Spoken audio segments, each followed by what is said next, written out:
रात्रि क्लास चल रहा था 5/4/1967।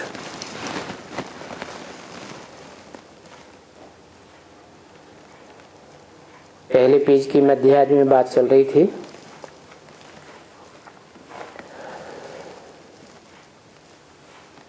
मनमना भव यानी वशीकरण मंत्र।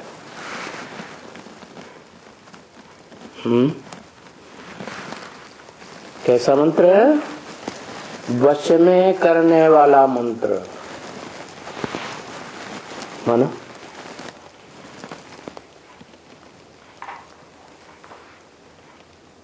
वश में करना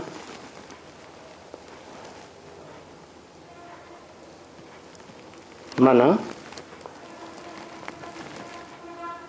बेबस बनाना।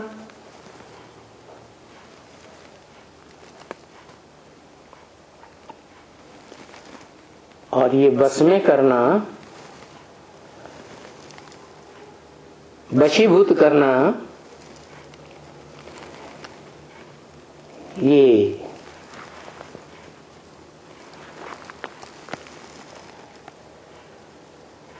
आत्माओं का काम है जो भोगी हैं।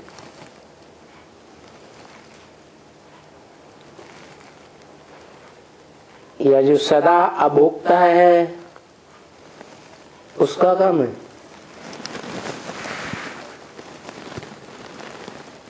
किसका काम है? दो तरह की आत्माएं हैं। इसे षष्ठ रूपी रंगमंच पर भी पार्ट बजाती है। एक है अभोक्ता,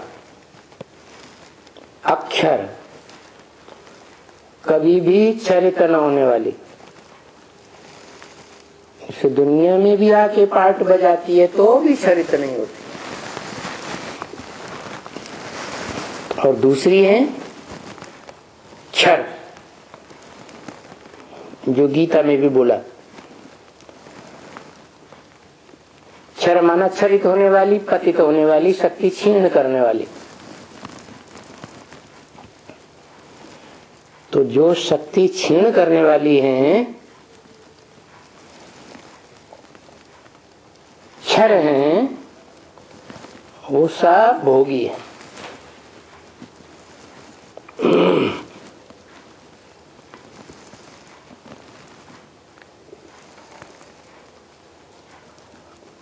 और भोग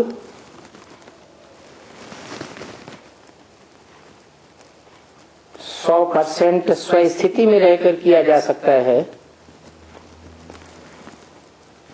या देवभान में रह के किया जा सकता है।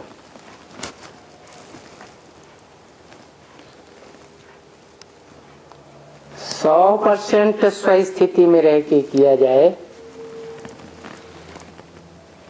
तो वो तो एक के लिए ही संभव है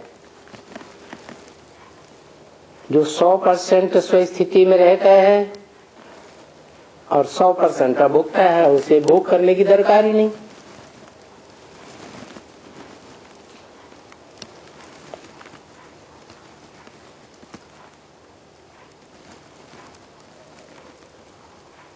भोग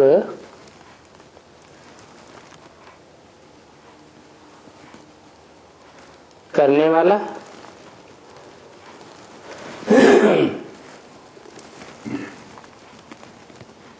जरूर वश में करेगा।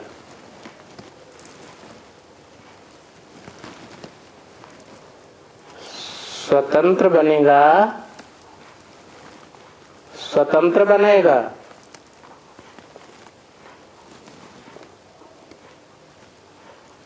कि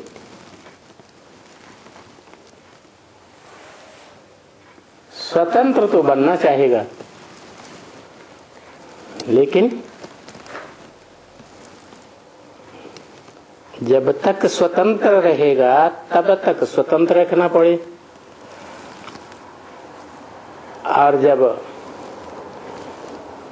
वशीभूत करेगा, कोई को वश में करेगा तो प्राकृतिक नियम है, उसको भी वश में आना पड़ेगा।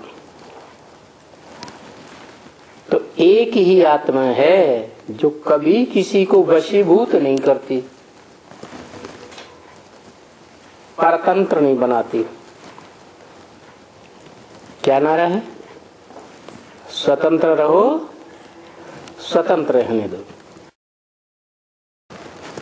इसलिए इस सृष्टि पर आता भी है सुप्रीम सोल, तो सभी आत्माओं को स्वतंत्र छोड़ता है। चाहो तो मेरी बात मानो, चाहे ना मानो।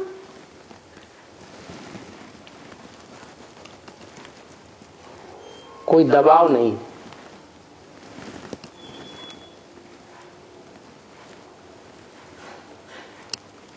बाकी जो भोगी आत्माएं हैं वो सब ऐसी ही है, जो वशीभूत होती है और वश में करना चाहती है।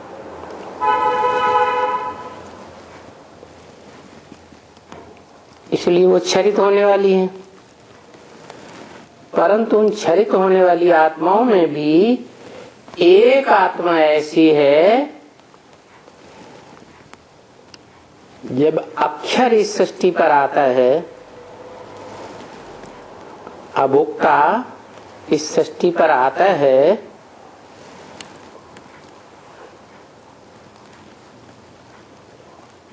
तो दूसरों को वश में करना भूलना चाहती है, भूलने का पुरुषार्थ करती है और भूल ही जाती है।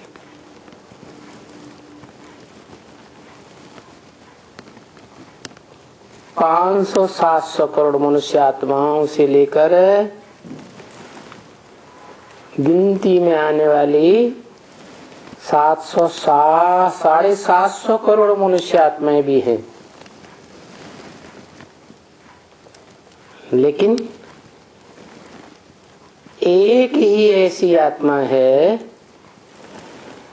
जो उस परम पुरुष, परम पिता, सुप्रीम सोल के पूरे कनेक्शन में आ पाती है।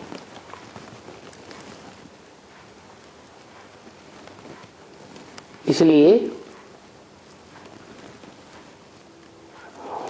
वो भी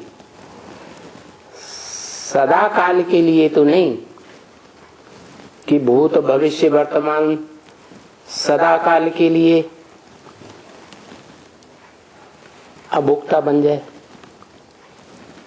लेकिन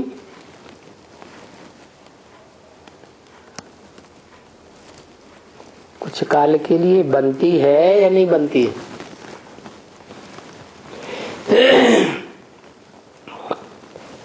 जैसे कोई भी धर्म पिताएं आए तो उनका कार्यकाल ज्यादा से ज्यादा 100 साल।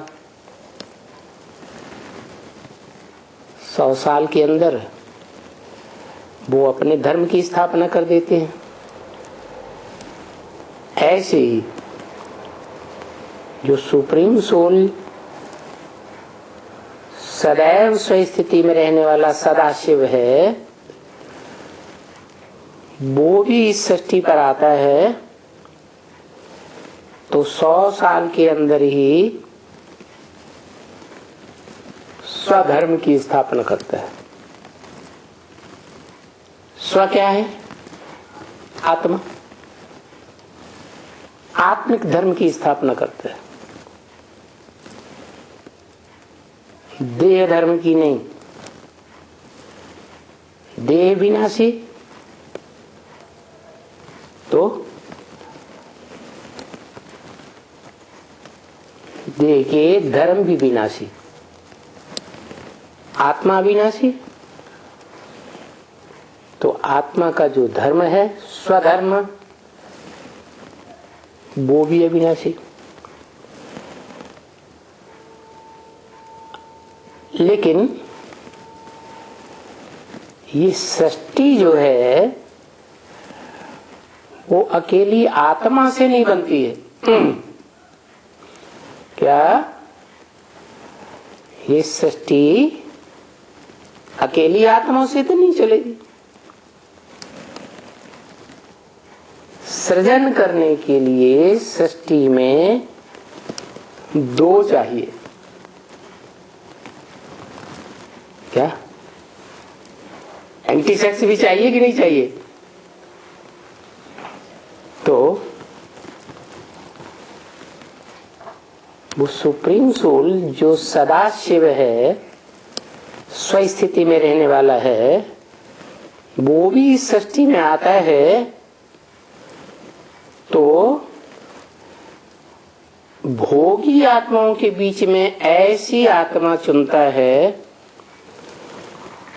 जो इस सृष्टि रूपी रंगमंच पर होते हुए भी जब तक उसके आने का टाइम होता है तब तक आत्मिक स्थिति में रहती है। क्या परम पद जिसे कहा गया है इस सृष्टि रूपी रंगमंच में, वो कहते हैं विष्णु पद। नो विश एट ऑल, विश्व में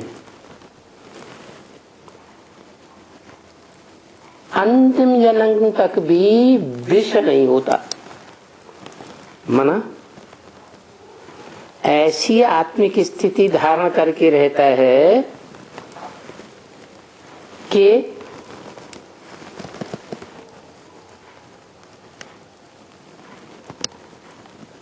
कैसे इस भक्ति मार्ग की दुनिया में भी ऐसे धर्म संप्रदाय हैं या नहीं जो सिर्फ एक लिंग को मानते रहे हैं और ये परंपरा जब से वेद बने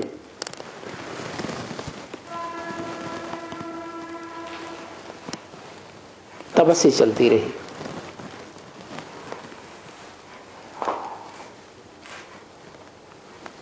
क्या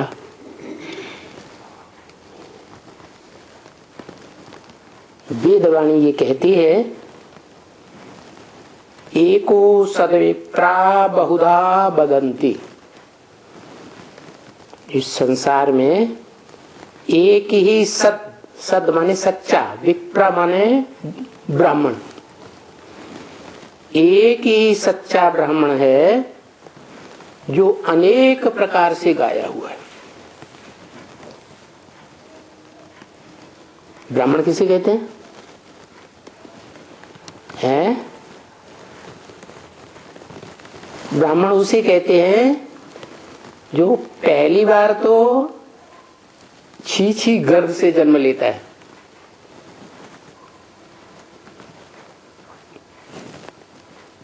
इस दुनिया में कोई भी बच्चा पैदा होता है तो छिछड़े के साथ जन्म लेता है या शुद्ध बच्चा जन्म लेता है? कोई भी प्राणी मात्र हो शुद्ध जन्म लेता है, छिछड़े के साथ जन्म लेता है। तो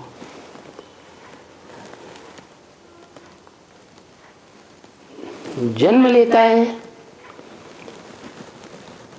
तो पहला जन्म है ब्राह्मण का जो गंदगी के साथ होता है। फिर ब्राह्मण सच्चा तब कहा जाता है जब उसका दूसरा जन्म माना जाता है। द्विज, द्वि माने दो, ज माने जन्म, दूसरा जन्म लेता है तब उसे कहा जाता है द्विज। माने दूसरा जन्म कौन सा? गर्भ से जन्म लिया हुआ शरीर ही नहीं, उस शरीर में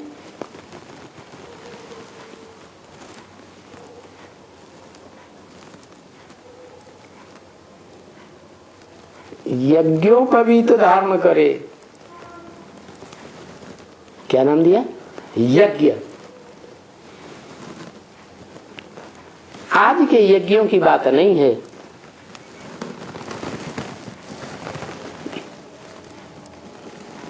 द्रव्य स्वाहा करते हैं, घी, अनाज वगैरह वगैरह नहीं। सृष्टि के आदि काल में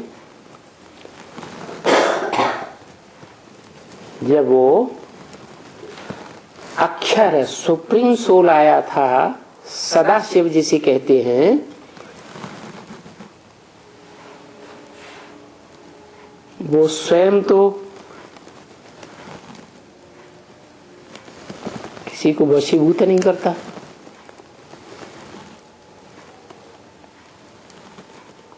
स्वयं किसी के वश में आता भी नहीं, लेकिन जिसमें प्रवेश करता है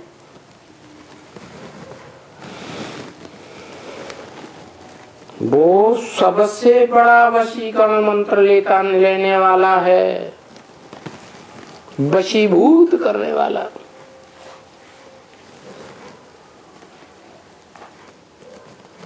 ऐसी योग की शक्ति अपने अंदर उत्पन्न करता है। किससे योग लगाकर? जिससे योग लगाकर दुनिया के बड़े बड़े धर्म पिता इब्राहिम, बुद्ध, क्राइस्ट आदि इतनी बड़ी सल्तनत को वश में करने वाले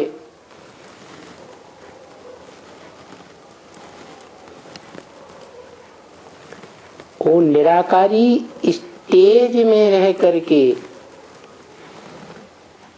निराकारी शिव को याद करके भले कितनी भी कठिनाई हो तो भी उस कठिन स्टेज में भी उस निराकार एक शिव आत्मा को याद करके पावर लेते हैं। कौन सी पावर है? याद की पावर। लेकिन वो उस सुप्रीम सोल को याद नहीं करते, न जानते हैं न पहचानते हैं, जो सदाशिव कहा जाता है। लेकिन वो जिसमें प्रवेश करता है, साकार शरीरधारी मनुष्य में, सृष्टि के बीज में,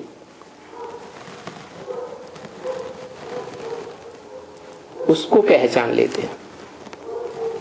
कब? जब वो निराकारी स्टेज धारण करता है, तो भी उनमें इतनी शक्ति आ जाती है कि इतनी दुनिया की बड़ी बड़ी जनरेशन को कंट्रोल कर लेते हैं, अपने पक्ष में कर लेते हैं। तो वो धर्म पिताओं ने भी कभी वो वशीकरण मंत्र लिया होगा या नहीं, जिसे योग बल कहते हैं।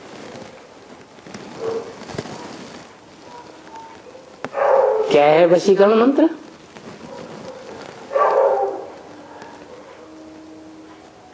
आत्मा की शक्ति है, जिस आत्मा में मन बुद्धि रहती है, मन बुद्धि की शक्ति, वो आत्मा ऐसी शक्तिशाली हो जाए कि वाइब्रेशन की शक्ति से ही अनेकों को चेंज कर दे, वाइब्रेशन को। हाँ, कोई में ये ताकत कम होती है, कोई में ज्यादा होती है। मिसाल के तौर पर जैसे नेहरू जी थे, उनके पीछे से लोग बहुत बुराई भी करने वाले थे, लेकिन जब सामने आकर के भाषण करते थे तो उनके वाइब्रेशन में आकर के सारी ही जनरेशन उस समय तो उनके पक्ष में हो ही जाती थी। तो ये कौन सी पावर हुई है? आत्मा की दृष्टि की पावर कहें,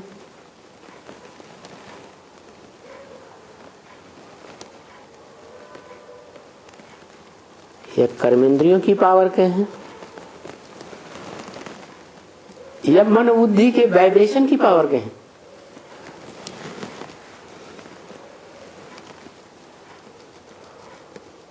तो इसको कहा जाता है विज्ञान। वि माने विशेष, ज्ञान माने ज्ञान। वो सुप्रीम सोल क्या देता है? ज्ञान देता है या विज्ञान देता है? कौन सी पावर देता है? ज्ञान की पावर देता है। देखा जाए तो वो ज्ञान की पावर सर्वोपरि पावर है, परंतु प्रैक्टिकली अभ्यास में लाई जाए तभी सर्वोपरि पावर बन सकती है।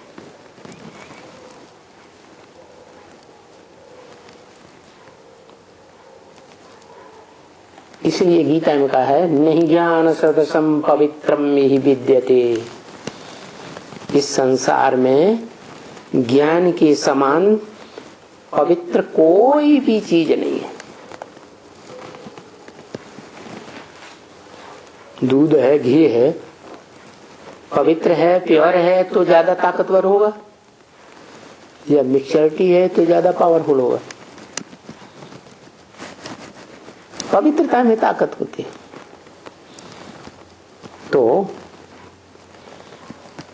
जो सिर्फ एक से ही सुनता है, एक की ही बात मानता है, एक ही चलाई ही बातों पर चलता है,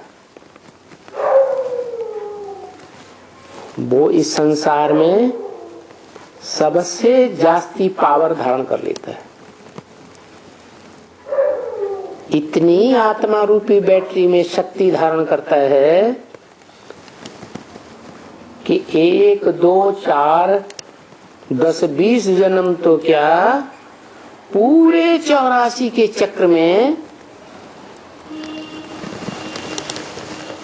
वो ज्ञान की शक्ति काम करती रहती है। जो ज्ञान सिर्फ एक से मिलता है, एक ही है आत्मा 100% सच्चा ज्ञान देने वाली है। ज्ञान कहा ही जाता है सत्य का ज्ञान।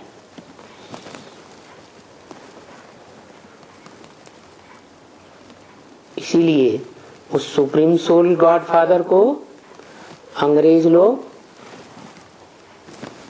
गॉड इज ट्रुथ कहते हैं।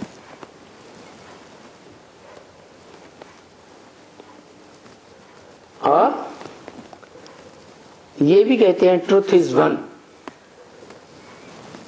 क्या?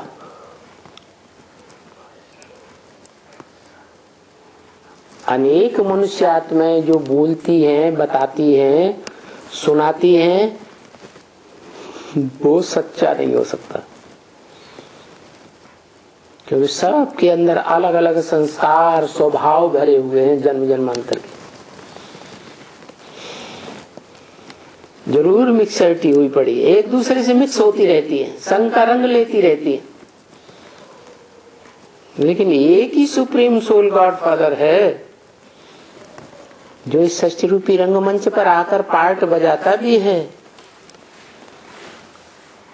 पति से पति तन में प्रवेश करता भी है, और पति से पति दुनिया में कलयुग के अंत में आता भी है, तो भी कोई का संग के रंग में नहीं आता।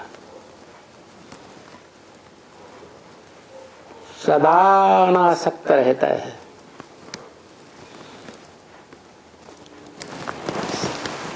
सदा साक्षी होकर पाठ बजाता है।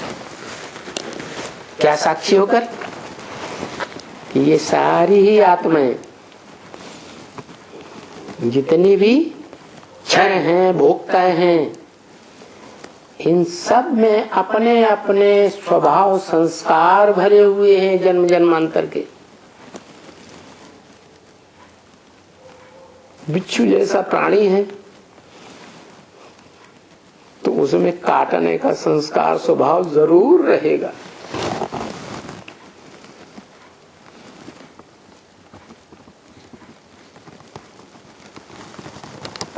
हर प्राणी मात्र अपने स्वभाव संस्कार से बंधा हुआ है।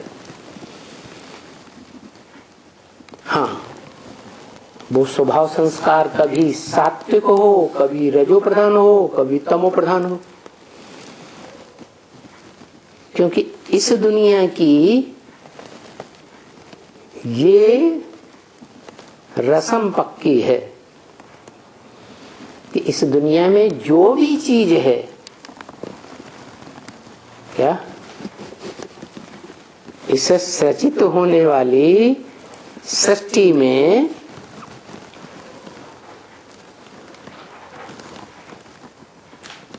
जो भी चीज है, चाहे चैतन्य है चाहे जड़ है, सब चार अवस्थाओं से पसार होती है सृजन काल में। हाँ, जब सुप्रीम सोल आता है तो इस प्रकृति को कंट्रोल करता है। इसलिए गीता में लिखा है प्रकृतिम साम्याधिष्ठाय, प्रकृति को अधीन करता है। ऊपर वाला नहीं, सुप्रीम सोल नहीं अधीन करता है, वो जिसमें प्रवेश करता है वो योग बल के आधार पर प्रकृति के 5 तत्वों को भी कंट्रोल कर लेता है। इसलिए उसे कहा जाता है प्रकृतिपति। सुप्रीम सोल गॉडफादर, आत्माओं का बाप, वो प्रकृतिपति नहीं बनता।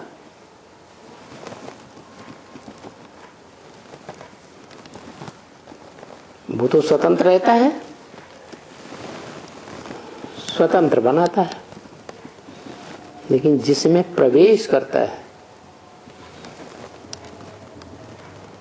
वो बड़े से बड़ा वशीकरण मंत्र धारण करने वाला है।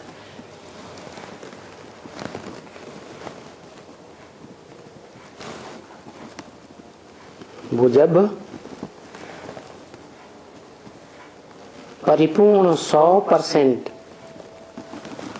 आत्मिक स्टेज धारण करता है और 100% देह भान को त्याग कर देता है, तो उसमें इतनी शक्ति होती है, इतनी पावर होती है कि सारे संसार का भी विनाश कर दे तो भी उसका कुछ भी नहीं बिगड़ता।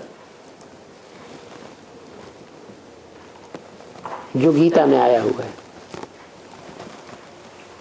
आत्मनिष्ठ व्यक्ति सारे संसार का भी विनाश कर दे तो कर सकता है और करता भी है। इसलिए शास्त्रों में उसका नाम विनाशकर्ता मूर्ति शंकर नाम दिया है। कैसे विनाश करता है? वो भी देवभान में रहकर विनाश नहीं करता। कैसे करता है? आत्मिक स्टेज में रहकर विनाश करता है और ऐसी आत्मिक स्टेज धारण करता है जो इस दुनिया की परे से परे स्टेज है, जिसे कहते हैं ब्रह्मलोक, पारलोक, शांति धाम। माना सारी दुनिया का महाविनाश होता है भयंकर उथल पथल होती है सारी दुनिया में, तो भी वो आत्मिक स्टेज से विचलित नहीं होता। ऐसी करके नहीं, ऐसी स्टेज बनाने वाला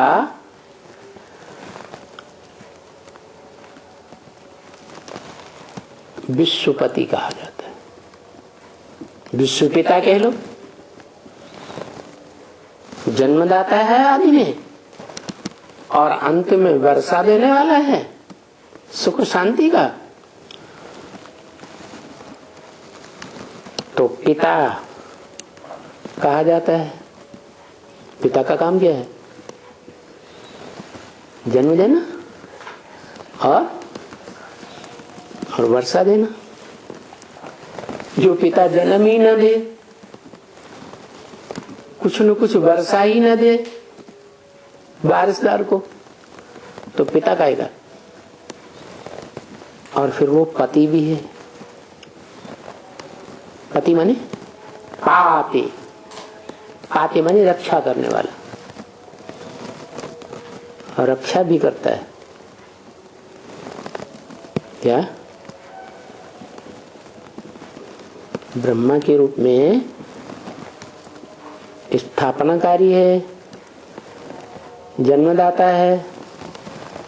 तो जिसको जन्म दिया उसकी रक्षा करना, ये भी तो एक धर्म ही है।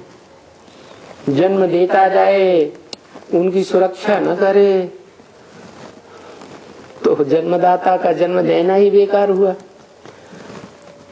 तो वो विष्णु भी है, सुरक्षा करता है। इसलिए जो सबसे जास्ती रक्षा करने वाला है और जीवन भर रक्षा करने वाला है, उसे कहा जाता है पति।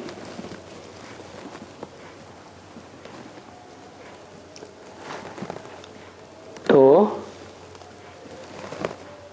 ये दोनों ही टाइटल उस आत्मा के हैं जो इस मनुष्य सृष्टि रंगमंच पर बीज है, मनुष्य सृष्टि का बीज।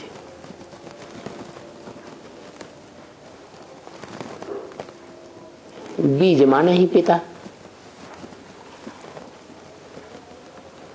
जो गीता में बात आई ना, अहम बीज प्रदप पिता, मैं इस सृष्टि में बीज डालने वाला पिता। कैसा पिता है? सदाकाल चैतन्य, सदाकाल क्षर या अक्षर।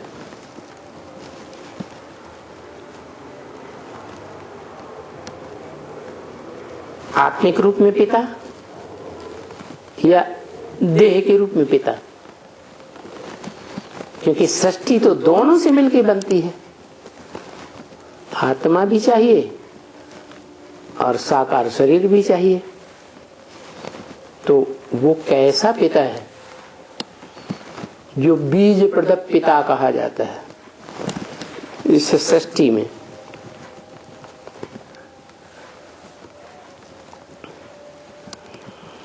सृष्टि में वो ऐसा पिता है जो साकार भी है और निराकार भी है। तब मानवीय सृष्टि का बीज बनता है। जो सिर्फ निराकार है, निराकारी स्टेज वाला है, वो निराकार आत्माओं का बाप, निराकारी Shiv, supreme soul, God father निराकार ज्ञान देता है।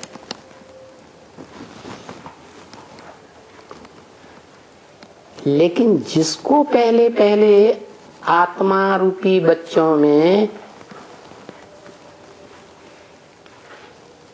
सर्वप्रथम ज्ञान देता है, या समझो ज्ञान लेने वाला ज्ञान लेता है। क्यों? क्योंकि न वो देता है और न वो लेता है। उसके लेन देन का हिसाब किताब है किसी से? है? जिसको देगा उससे लेना भी पड़े, जिससे लेगा उसको देना भी पड़े। तो वो तो अकर्ता है। तो जिसमें प्रवेश करता है वो स्वयं ही उस ज्ञान के अकूट भंडारी निराकार सुप्रीम गॉड फादर से स्वयं ही लेता है। क्या?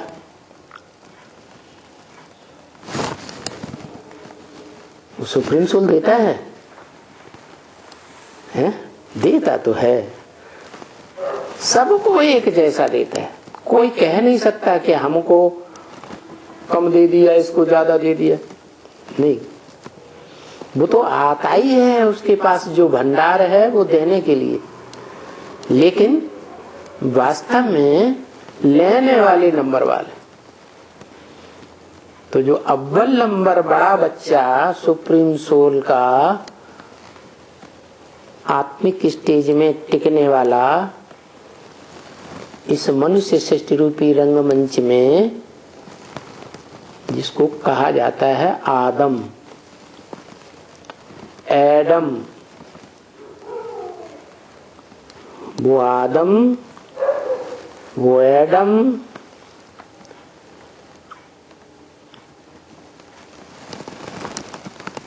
इस मनुष्य सृष्टि में उसका दिया हुआ ज्ञान का भंडार, सत्य का भंडार सबसे पहले और सबसे जास्ती ले लेता है। जैसे दुनिया में भी देखा जाता है, कोई बाप का बड़ा बच्चा माता पिता से ज्यादा ताकत लेता है जीवन में, या छोटे बच्चे ज्यादा ले पाते हैं? छोटे बच्चे लेते हैं।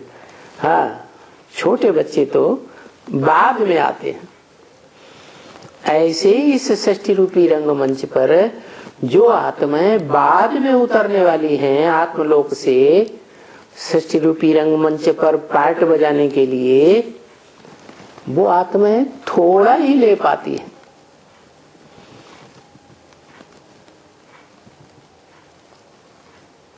और जो सृष्टि रूपी रंगमंच पर सबसे पहले पार्ट बजाने वाली आत्मा है, एकमात्र वो आत्मा जो परम आत्मा कही जाती है। गीता में भी बोला है, परमात्मा इति उदाहरण। सिर्फ परमात्मा इस प्रकार कहा जाता है क्योंकि परमात्मा और परम पिता में अंतर है। परमात्मा वो जो पार्ट बजाने वाली आत्माओं में सबसे बड़ा पार्टधारी है।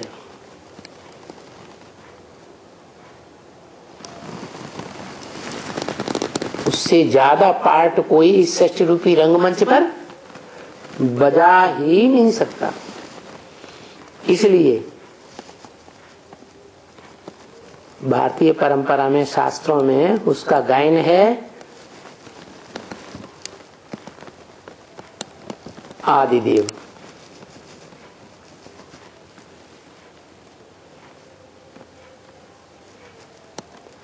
वो देवताओं का भी आदि है।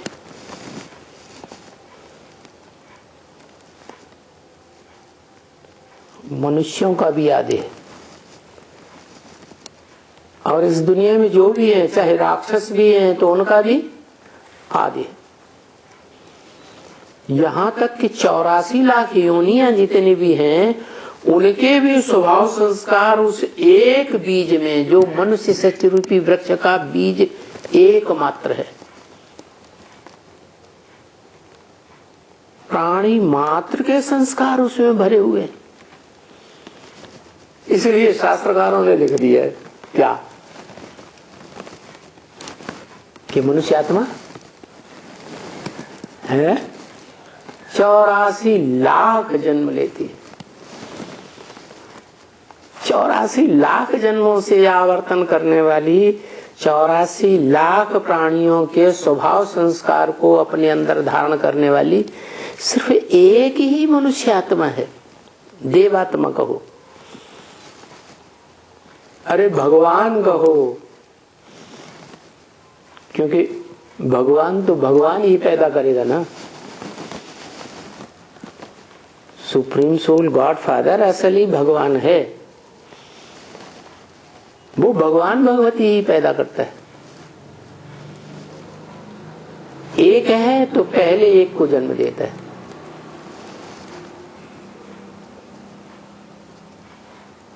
बाद में भगवती आती है।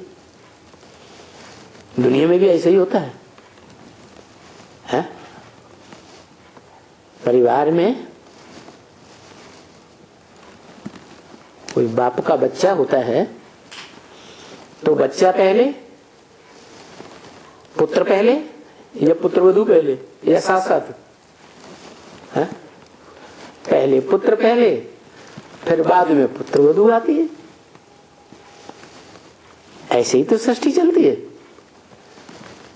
तो ये सृष्टि की सारी परंपराएं एक से चलती है, श्रेष्ठ परंपराएं। और भ्रष्ट परंपराएं जितनी भी हैं वो मनुष्यों के द्वारा बनाई जाती है, जिन मनुष्यों को नर कहा जाता है। वो नर ही नरक बनाता है इस दुनिया को। और जो सर्वोपरि स्टेज वाला भगवान है वो क्या बनाता है? भगवान भगवान भगवती बनाता है, नर को नारायण बनाता है। क्या?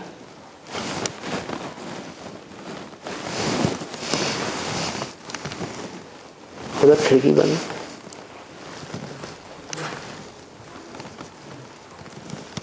नर को नारायण बनाता है। नारायण का मतलब ही है नार आयन।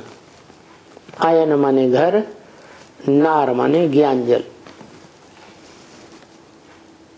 जो ज्ञान जल का घर है, माने उसके शरीर रूपी घर में रोम रोम में ज्ञान भरा हुआ है।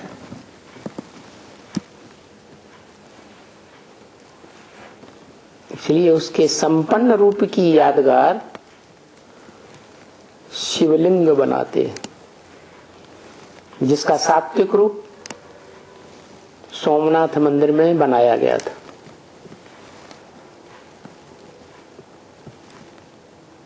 लाल लाइट का पत्थर बड़ा,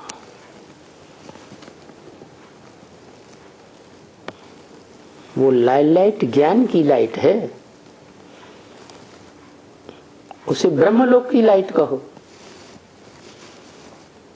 उसके कण कण में वो लाइट भरी हुई है। परंतु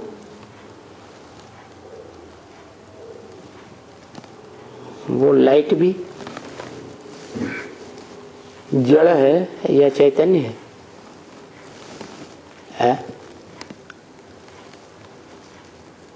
ये लाइट है, ये जड़ है या चैतन्य है? जड़ है। ऐसे ज्ञान भी अपने में जड़ है, लेकिन जो धारण करने वाली आत्मा है वो चैतन्य होती है।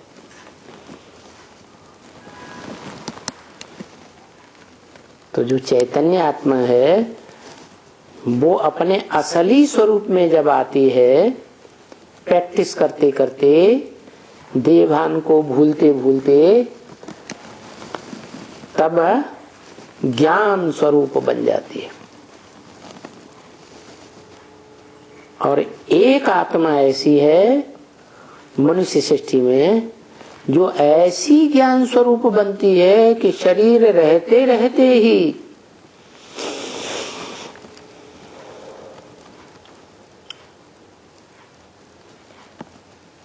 ज्ञान स्वरूप बन जाती है, ज्ञान का अकूट भंडार बन जाती है।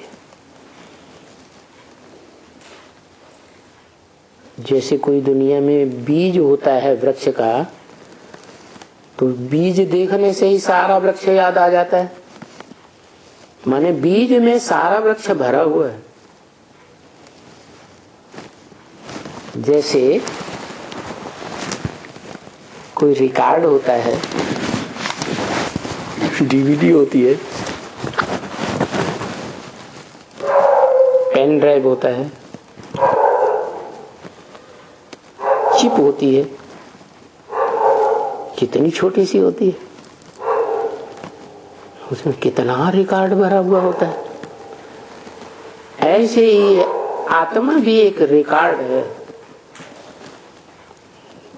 लेकिन सब आत्मा एक जैसा रिकॉर्ड नहीं। कोई बड़ा रिकॉर्डर, कोई छोटा रिकॉर्डर, कोई मध्यम रिकॉर्डर। तो आत्मा जो रिकॉर्ड है, जो चैतन्य रिकॉर्ड है, उन आत्माओं के बीच एक ऐसी रिकॉर्ड है जिसमें 84 जन्म तो क्या, 84 जन्मों को भी क्रॉस करके, सारी मनुष्य सृष्टि को क्रॉस करके पार्ट भरा हुआ है, और वो कभी खलास ही नहीं होता। लेकिन मनुष्य सृष्टि में एक ही रिकॉर्डधारी ऐसी आत्मा है। तो वो रिकॉर्डधारी आत्मा में सबसे जास्ती वशीकरण मंत्र भरा हुआ है, जो सारी सृष्टि को महाविनाश के काल में अपने वश में कर लेता है।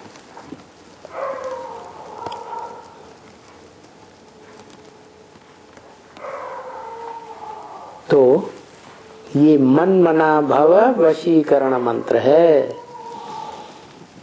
कौन देता है? अरे कौन देता है? देने वाला कौन? अरे ऊपर वाला है या नीचे वाला? हाँ, ऊपर वाला न किसी को कुछ देता है न किसी से कुछ लेता है। वो ज्ञान का अखूट भंडारी भी है, तो भी ये कोई नहीं कह सकता कि वो देता है। हाँ, लेने वाले लेते हैं, कोई ज्यादा ले लेता, कोई कम, कोई मध्यम। तो मन मना भव का वशीकरण मंत्र ऊपर वाला सुप्रीम गॉड फादर नहीं देता, आत्माओं का बाप। वो जिसमें प्रवेश करता है वो वशीकरण मंत्र देने वाला बनता है। पहले था नहीं। क्या? वशीकरण मंत्र माने योग की पावर, योग बल।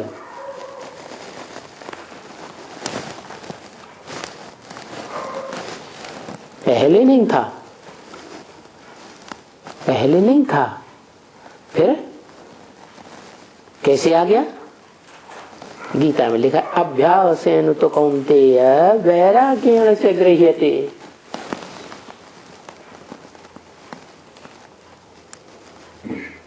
हे अर्जुन, ज्ञान धन का अर्जन करने वाला अर्जुन, ये वशीकरण मंत्र की पावर, योग बल की पावर, विज्ञान की शक्ति, 5 तत्वों के विज्ञान की शक्ति नहीं, भौतिक शक्ति नहीं, पंचभूतों से बनाई हुई भौतिक शक्ति। कौन सी शक्ति? आत्मिक शक्ति। अध्यात्म शक्ति, अधि माने अंदर, आत्मा ने आत्मा के अंदर की शक्ति जागृत करने के लिए अभ्यास करना पड़े। Practice makes man perfect. क्या प्रैक्टिस करनी पड़े? देहभान को त्यागो, देहभान को भूलो।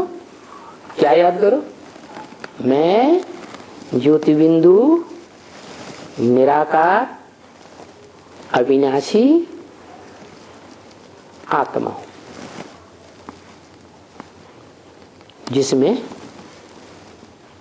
मन बुद्धि की पावर भरी हुई है। ये प्रैक्टिस करो। प्रैक्टिस तो धीरे धीरे ही होगी। हाँ, कोई स्टूडेंट्स क्षिप्र गति वाले होते हैं,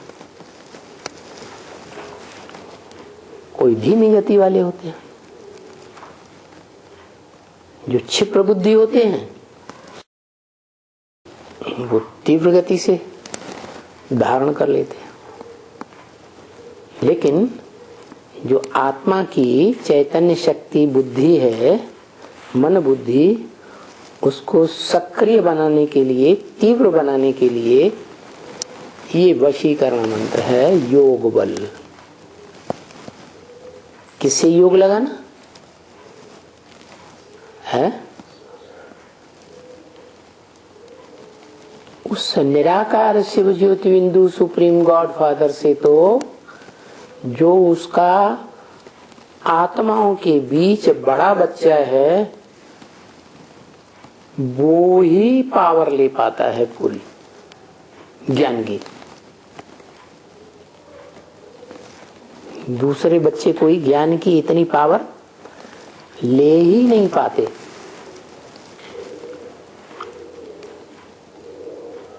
उनमें वो संस्कार ही नहीं है जन्म जन्मांतर के। कौन से संस्कार? ज्ञान के संस्कार। ज्ञान माने जानकारी की संस्कार। काय की जानकारी? सत्य की, असत्य की? सत्य की जानकारी। वो एक ही आत्मा इस सृष्टि रूपी रंगमंच पर जन्म जन्मांतर 84 की चक्र में आने वाली है, जिसको सुप्रीम सोल आकर के नाम देता है शिव बाबा। क्या नाम देता है? शिव बाबा। बाबा माने ग्रैंडफादर।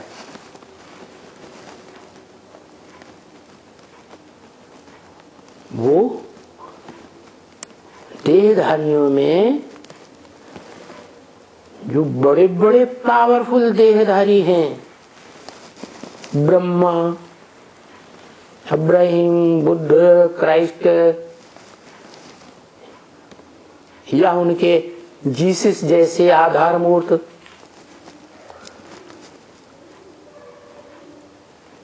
उन सब के बीच में ये जो आत्माओं में, भोगी आत्माओं के बीच बड़ा बच्चा है, जिसका नाम गीता में परमात्मा है, हीरो पार्टधारी, वो सबसे जास्ती पावरफुल है। मुसलमानों में उसे नाम दिया है 8 ऊंचे से ऊंचे फरिश्ताओं में सबसे ज्यादा जबरदस्त जबराइल।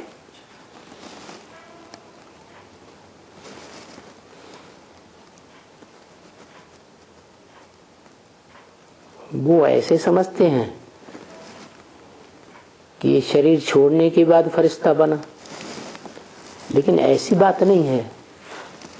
देहभान छोड़ने के बाद फरिश्ता बनता है। वो देह तो रहती है, लेकिन देह में, देह की इंद्रियों में कोई भान नहीं रहता। माना देह का सुख नहीं भोगता, देह की इंद्रियों का सुख नहीं भोगता। ऐसी गहरी आत्मिक स्टेज में स्थिर हो जाता है, आत्मिक सुख लेता है। मन बुद्धि का सुख लेता है। जो मन बुद्धि का सुख सबसे बड़ा सुख है और वो सबसे बड़ी पावर से मिलता है। वो पावर है आत्मिक विज्ञान, भौतिक विज्ञान नहीं, पंचभूतों का विज्ञान नहीं। कौन सा विज्ञान? आत्मा का विज्ञान। नहीं तो देखो आज की दुनिया में भी भौतिक विज्ञान तो सर्वोपरि शक्ति नहीं है दुनिया की, है क्या? प्रूफ नहीं है।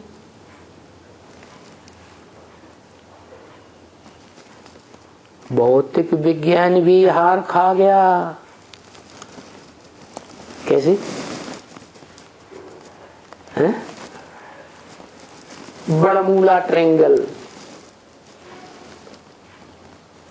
इस दुनिया में ऐसा स्थान है जहां वैज्ञानिक भी जाने से घबराते हैं, जाते ही नहीं।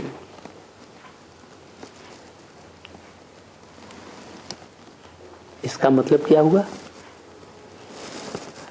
ये भौतिक विज्ञान जिसे दुनिया के लोग बड़ी जबरदस्त पावर समझते हैं, भगवान को भी भूल जाते हैं, आत्माओं के बाप को भी भूल जाते हैं,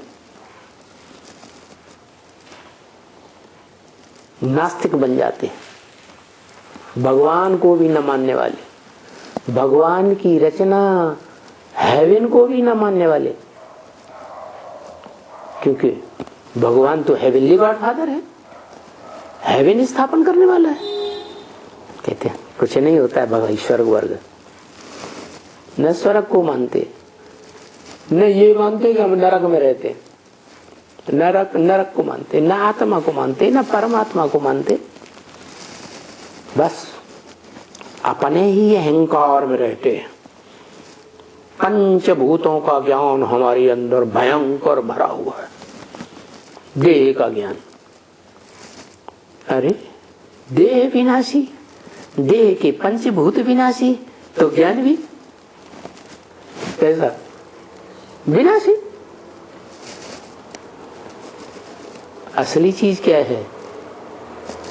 इस देह में जो आत्मा है, इस देह को चलाने वाली, जब तक इस देह में मौजूद है, इस देह की श्रेष्ठ ज्ञान इंद्रिय में से, आंख में से वो रोशनी निकलती है जो सारे संसार को घूम फिर के देख सकती है।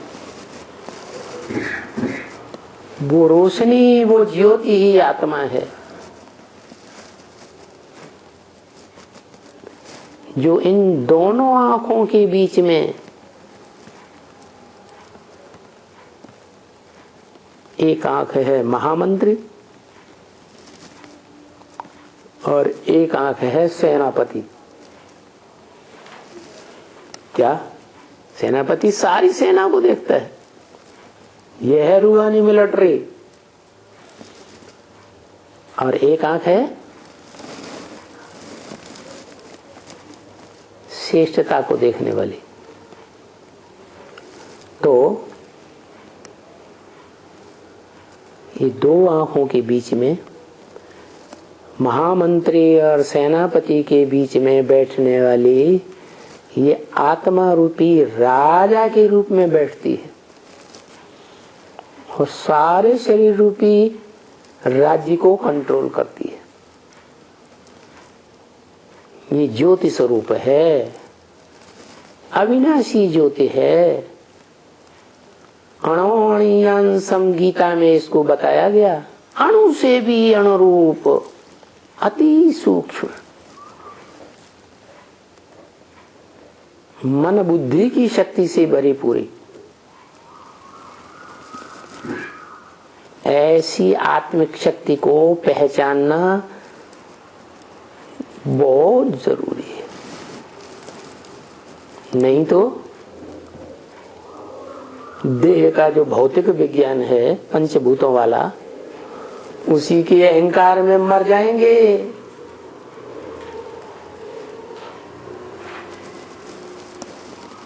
इसलिए इस देहभान को त्यागना पड़े, भूलना पड़े, आत्मिक स्थिति को धारण करना पड़े।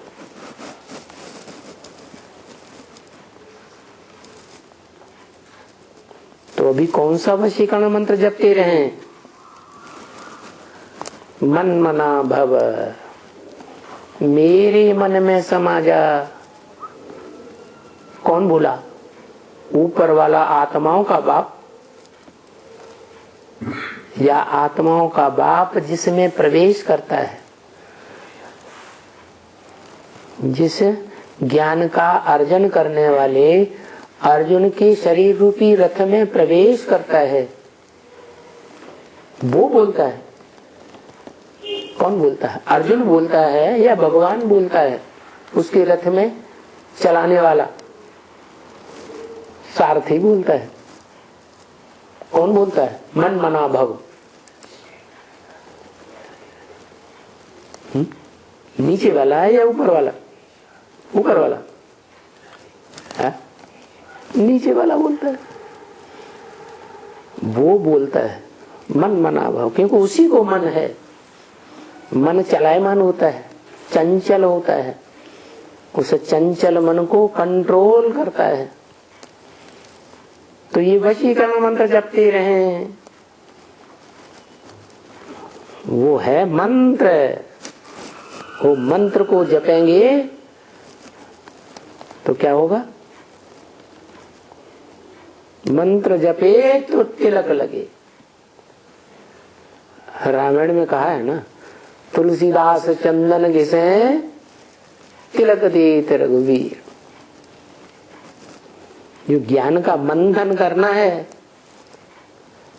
आत्मा के अंदर, तो जितना जितना मंथन करेंगे ईश्वरीय ज्ञान का, क्योंकि एक ईश्वर से ही ज्ञान आता है, उतना उतना क्या होगा? विश्व की बादशाही का तिलक लगेगा। राज तिलक जिसे कहते हैं, राजाओं को तिलक लगता है राजाई का। वो तिलक भगवान ही देता है। भगवान के भी दो रूप हैं, एक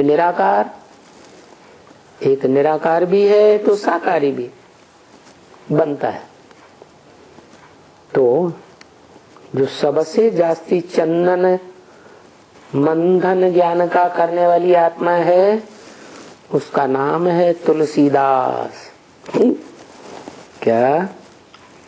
तुलसीदास चंदन घिसे तिलक देत रघुवीर।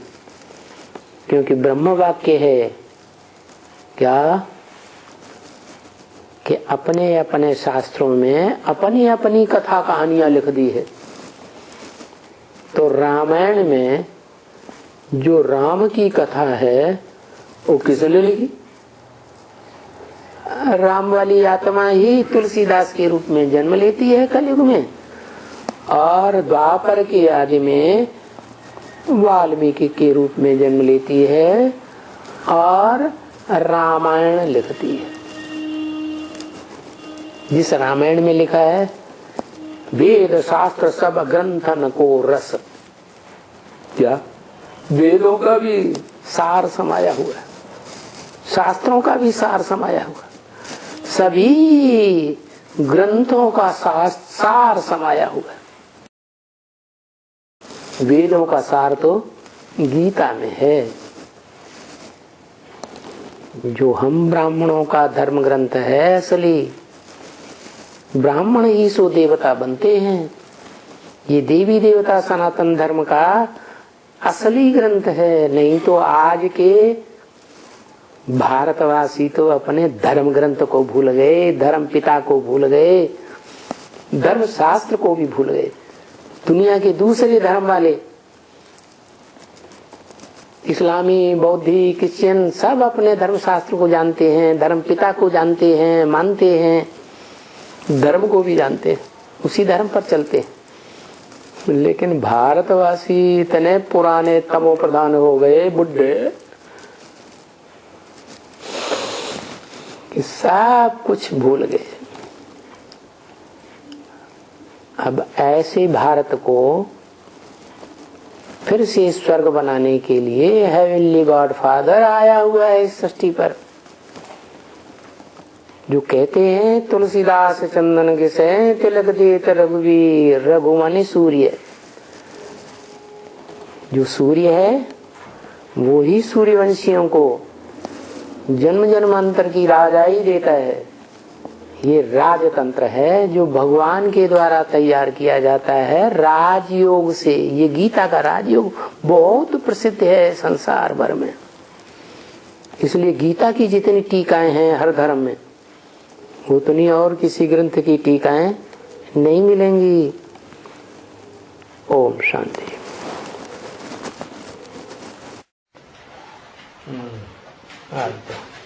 एक लाइन भी आगे नहीं बढ़ी, एक्सप्लेनेशन ही किया। एक बात है, आज बोला ना, रामायण में लिखा हुआ है कि सारे वेद शास्त्रों का सार समाया हुआ है, तो समाया हुआ है या कहा जाता है वेद शास्त्र सब ग्रंथों को रस। सबसे आखिरी पुराण कौन सा है?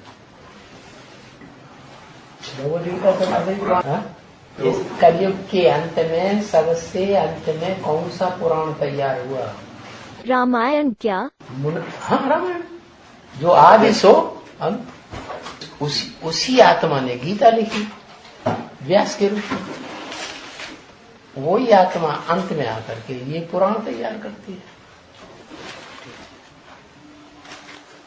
हाँ, क्या रामायण में इतनी सारी चीजें समाई हुई है तो उसे उपन्यास क्यों बोल दिया है? कलयुग है ना, कलयुग में संग का रंग लगेगा कि नहीं तुलसीदास जी को? उनको नहीं लगेगा? लगेगा।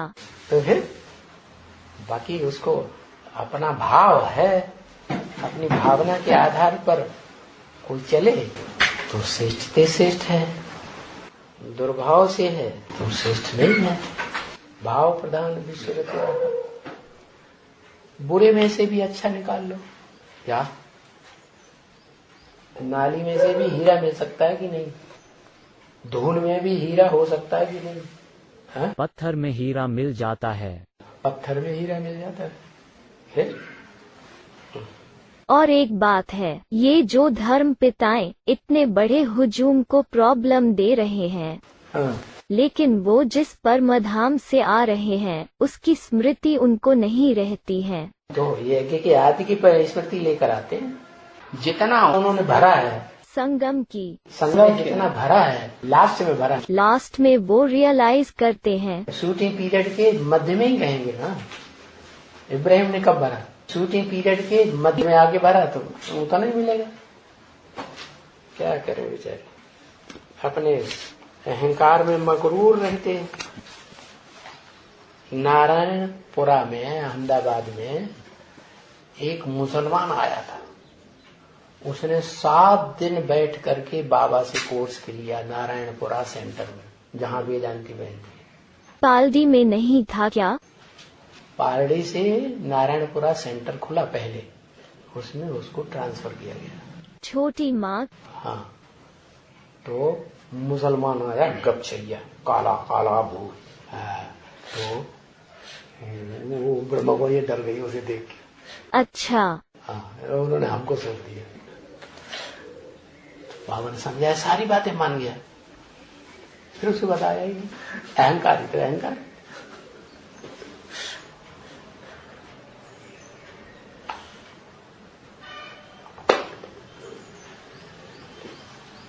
उसके बाद तो फिर नारायणपुरा में ही दूसरा सेंटर खोला, उसी मोहल्ले में। नारायणपुरा चौराहा है, उसकी एक रास्ते पर नारायणपुरा सेंटर पहला नंबर, और दूसरा रास्ता जो जाता था उसमें दूसरा सेंटर खुल गया। तो उसमें वो चंद्रिका बहन इंचार्ज बनी, वेदांती बहन चली गई थी अफ्रीका में। हाँ, उसने उठा करके नीचे फेंक दिया। तब से द्वैतवाद शुरू हो गया। चंद्रिका बहन ने ऑर्डर दिया भाइयों को, इसको उठा के, तो किसी ने हाथ पकड़ा दायां, किसी ने बायां, किसी ने टांग पकड़ी दाई, किसी ने बाई, किसी ने सर पकड़ा और उठा करके दूसरी मंजिल से नीचे ग्राउंड फ्लोर में सीढ़ी के नीचे डाल दिया। अब 2 आदमी मुस्टंडे खड़े हो गए, अंदर न जा पाए। दूसरी मंजिल में उठा करके सीढ़ियों से लाए नीचे और नीचे रख दिए। तो फेंक देना ही हुआ ना, हमारे काम की चीजें नहीं।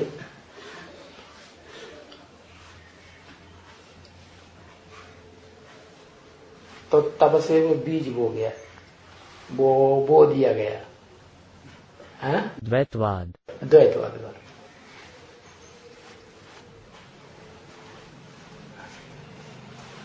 तभी बाबा जा करके कंप्लेंट दिए क्या, पब्लिक की संस्था से कैसे हमको बाहर किया जा सकता है। जब रजिस्टर्ड संस्था है सरकार में, तो सरकार के जितने भी प्रजातंत्र में प्रजाजन हैं, उनको आने जाने की स्वीकृति रहनी चाहिए ना। तो हमको स्वीकृति क्यों नहीं दी? केस किया जाए, FIR दर्ज कराए, कोई नहीं सुनने वाला। डांट दिया हमको थाना इंचार्ज, क्योंकि प्रभावित था। उसी साल बहुत बड़ा मेले का प्रोग्राम हुआ था, दिल्ली का पहला प्रोग्राम मेले का और दूसरा प्रोग्राम अहमदाबाद में। बहुत बड़ा प्रोग्राम अहमदाबाद में किया गया, आधी पब्लिक ने देखा, पुलिस तो प्रभावित थी। इतना बड़ा मेला किया है तो प्रभावित ही होंगे है? नहीं सुना। फिर पार्लियामेंट सेंटर में गए, वहां क्लास किया कुछ दिन, वहां भी मना कर दिया, दरवाजे पर भी नहीं घुसने दिया।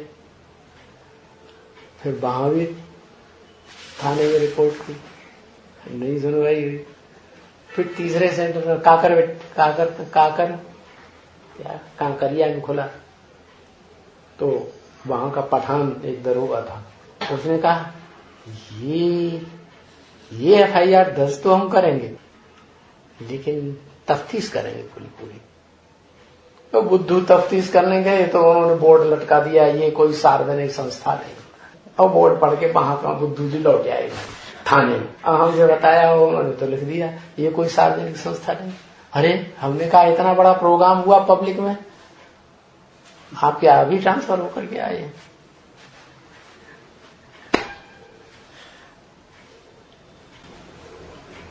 तो हमको जहां हम रह रहे थे लल्लू काका के यहाँ श्रीनाथ सोसाइटी में, उसमें एक वकील था पड़ोस वाला, उससे मिलने गए। उसने कहा यहाँ आपकी कोई सुनेगा नहीं,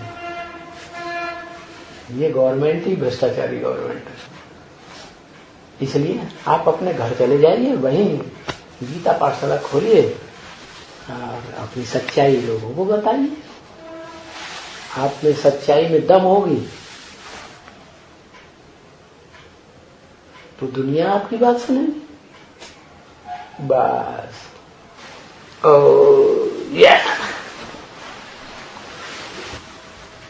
कौन फिर गौरी कौन हुई?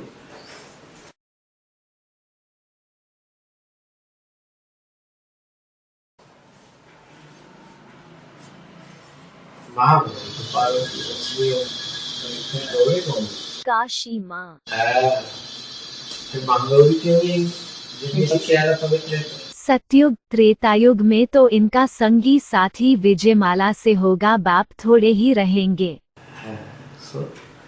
सतयुग त्रेतायुग थोड़े ही आए, सतयुग त्रेतायुग एक ही रहता है। बाप थोड़े ही रहेंगे। ओहो, 21 जन्म की बात वहाँ सतयुग से ही तो शुरू होती है। सतयुग त्रेतायुग में जो 21 जन्म का साथी है वो प्लस बाप तो 2 हुए ना। 21 जन्म का ये साथी तो सबका कॉमन हो गया, इसकी तो बात ही कॉमन कैसे हो गया? ये 4.5 ये जितनी भी कन्याएं होंगी, चाहे विजयमाला की हो चाहे ऋतुमाला की हो, सबका साथी हो गया ना, सबका साथी एक ही हो गया ना, उसकी तो बात ही सुन। 21 जन्म तक थोड़े ही एक हो गया। हाँ तो 21 जन्म वहाँ सतयुग से भी तो होते हैं, त्रेता युग। अब इस जन्म को छोड़ दो, हाँ, विजयवाला से उनका आएगा साथी, रोज विजयवाला सा सभी साथी, वही तो 21 जन्म का होगा बस। फिर द्वापर कलयुग में काशी में भी है, शंकर जी की प्यारी नहीं, और लक्ष्मी के लिए न तो रहू कुंवारी, न तो वो सन्यासी बन के रहेगी, तो उनके लिए केवल होगा तो बाप, नहीं तो सन्यासी। इसीलिए तो महागौरी है ना। लेकिन गौरी का पाठ काशी माँ का।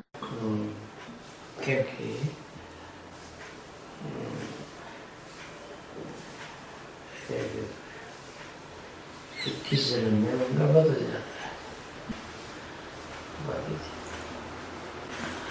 जन्म में तो पक्का है, इसलिए पतित जन्म है उनमें भी वो गोरी बन के रहती है।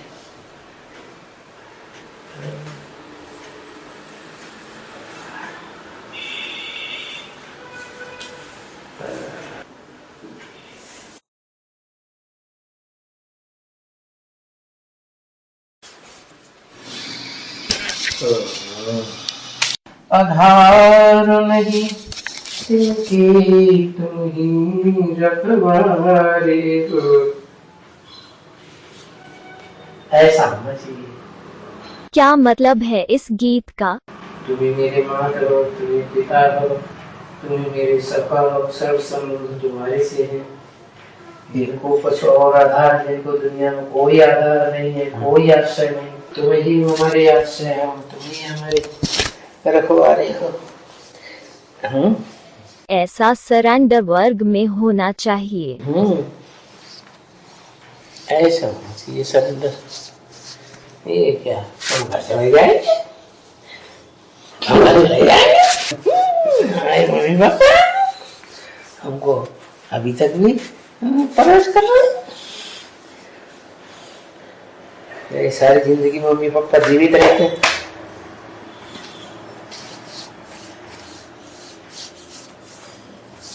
कितना जोर दिखाते हैं, सो भी शिव बाबा बता, बेचारा शिव बाबा, धमकी शिव बाबा वही कोई ऐसा मेरा लट्ठू गहरा वो उसको धमकी दे दे भाई।